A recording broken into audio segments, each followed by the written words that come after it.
شالامار باغ سے گڑھی شاہ کی طرف آئیں تو جہاں آپ کو مغل دور کے کئی باغات کے آثار ملیں گے، وہیں ایک گنبد نما عمارت بھی نظر آئے گی جسے بدو کا آوا کہتے ہیں۔ یہ دراصل اینٹوں کا ایک بھٹا تھا جس میں شاہی تعمیرات کے لیے پختہ اینٹیں تیار کی جاتی تھیں۔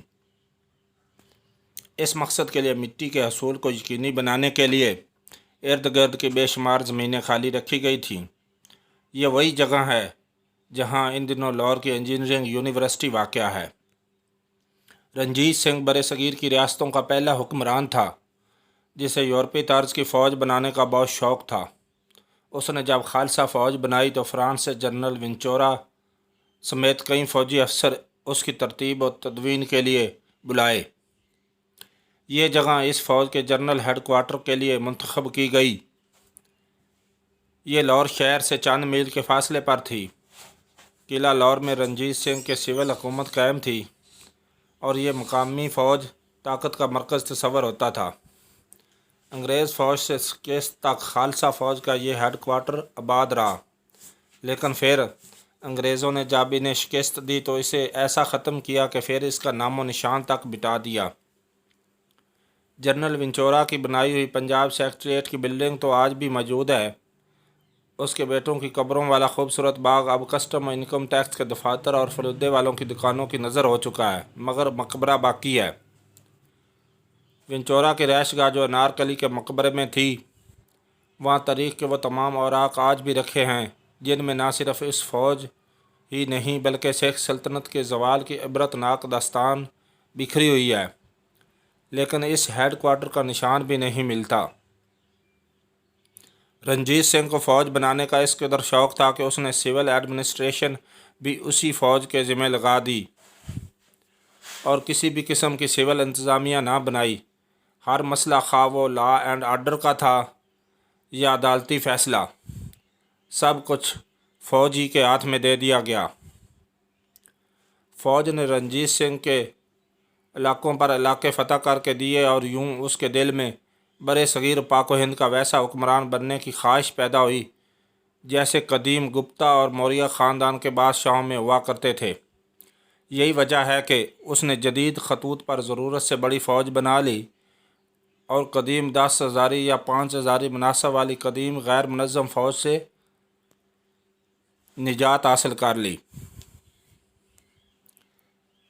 رنجیت سنگھ نے اسی جدید فوج کی وجہ سے پشاور سے ملتان اور دلی تک اپنی سلطنت کو اتنی وسعت دی کہ جو دریائے سندھ سے دریائے جمنا کے کناروں تک پھیل گئی۔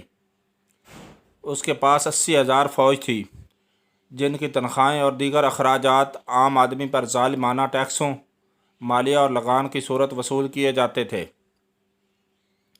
رنجیت سنگھ کی سلطنت کو چاروں طرف سے انگریز فوج نے گھیر رکھا تھا، جو اپنی چھاؤنیوں میں بیٹھے بڑی باریک بینی سے اس سرزمین کی طرف للچائی ہوئی نظروں سے دیکھ رہے تھے۔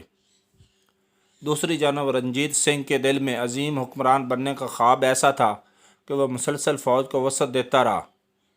اس نے ہر سکھ فوجی کے دل میں یہ جذبہ کوٹ کوٹ کر بھر دیا کہ ایک دن تم نے ہی برِ صغیر میں انگریز فوج کو شکست دے کر راج کرنا ہے، خالصہ کا پرچم بلند کرنا ہے۔ ستلج کے دوسرے کنارے بیٹھے انگریز رنجیت سنگھ کی سلطنت اور فوجی قوت کو غور سے دیکھ رہا تھا۔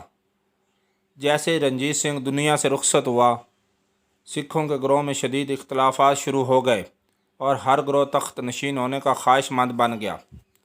بکھرے ہوئے سول گروہوں کے مقابلے میں ایک ہی منظم گروہ تھا، وہ تھی فوج، جو ساتھ ساتھ نظام سلطنت بھی چلا رہی تھی۔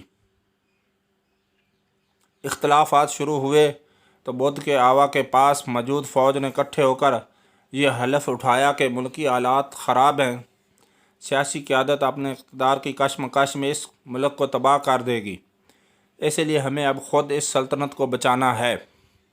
اور سلطنت بچانے کی یہ ذمہ داری دراصل شیر پنجاب مہاراجہ رنجیت سنگھ اپنی زندگی میں ہی ہمیں سونپ گیا تھا۔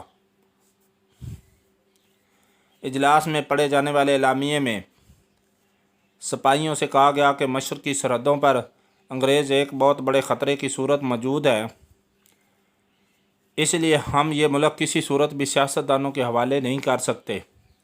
رنجیت سنگھ کی موت کے وقت اس کی سلطنت کی وسعت پاکستانی پنجاب کے مٹھن کوٹ سے لے کر کشمیر، لداخ، گلگت بلتستان، پورا خیبر پختونخوا یہاں تک کہ موجودہ قبائلی علاقے تک تھی، اور بھارت کا پنجاب، ہریانہ اور ہماچل پردیش تک سب اس کے باز گزار تھے، جبکہ موجودہ چین کا تکلا کوٹ اور تبت کا مغربی حصہ بھی رنجیت سنگھ سلطنت میں شامل تھا۔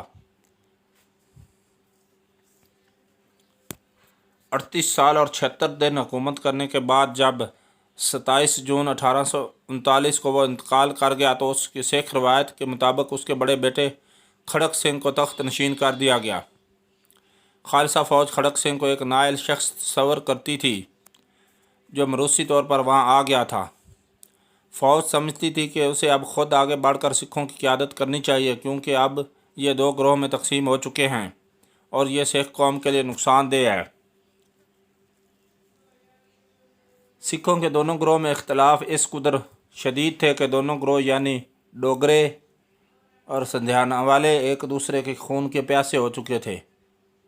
کھڑک سنگھ نے اپنے لیے ایک نیا مشیر خاص مقرر کیا جس کا نام چیت سنگھ باجوہ تھا۔ رنجیت سنگھ کا پرانا مشیر خاص اور وزیر اعظم راجہ دھیان سنگھ چیت سنگھ باجوہ کی تقرری کو اپنے لیے انتہائی ذلت اور رسوائی تصور کی، اور اس نے دونوں کو تخت سے معزول کرنے کے لیے ایک خوفناک منصوبہ تیار کیا۔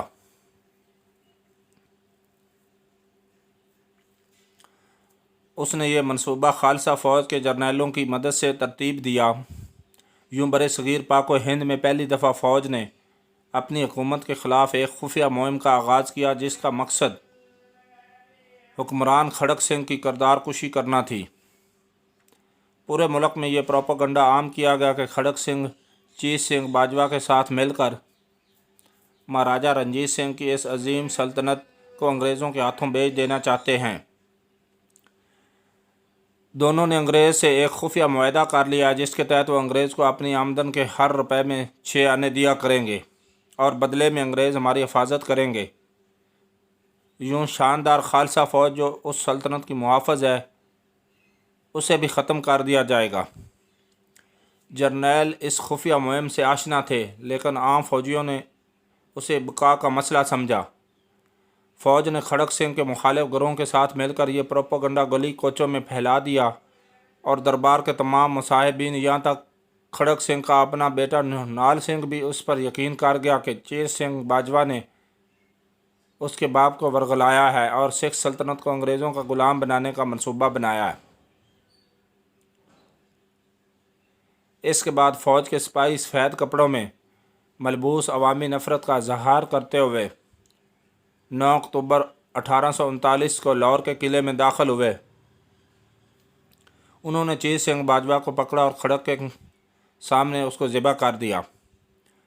بس کھڑک سنگھ اپنے سامنے اپنے دوست کی زندگی کی بھیک مانگتا رہ گیا۔ اس محل پر راجہ دھیان سنگھ کا راج تھا۔ انہوں نے کھڑک سنگھ کو خفیہ طریقے سے سیسا پلا دیا جس سے وہ بستر سے جا لگا۔ اس کے بعد اس کی ایک جانسار بیوی رانی اندر کور کو نشان عبرت بنانے کے لیے آگ میں جلا دیا گیا۔ زہر کے اثرات کے تحت جیسے ہی 8 اکتوبر 1839 کو کھڑک سنگھ مرا تو اس کے بیٹے 19 سالہ نونال سنگھ کو تخت پر بٹھا دیا گیا۔ اب سکھوں پر یہ کم سن نوجوان ایک علامتی حکومت کی صورت تھا، جبکہ اصل میں فوج ہی حکمران تھی جو خود کو سکھ سلطنت کی بقا کا ضامن سمجھتی تھی۔ دوستو، اگر آپ میرے چینل پہ نئے ہیں تو گزارش ہے چینل سبسکرائب کر لی، ویڈیو کو شیئر کیجیے، اپنا اور اپنے چینل کا خیال رکھنا۔ اللہ حافظ۔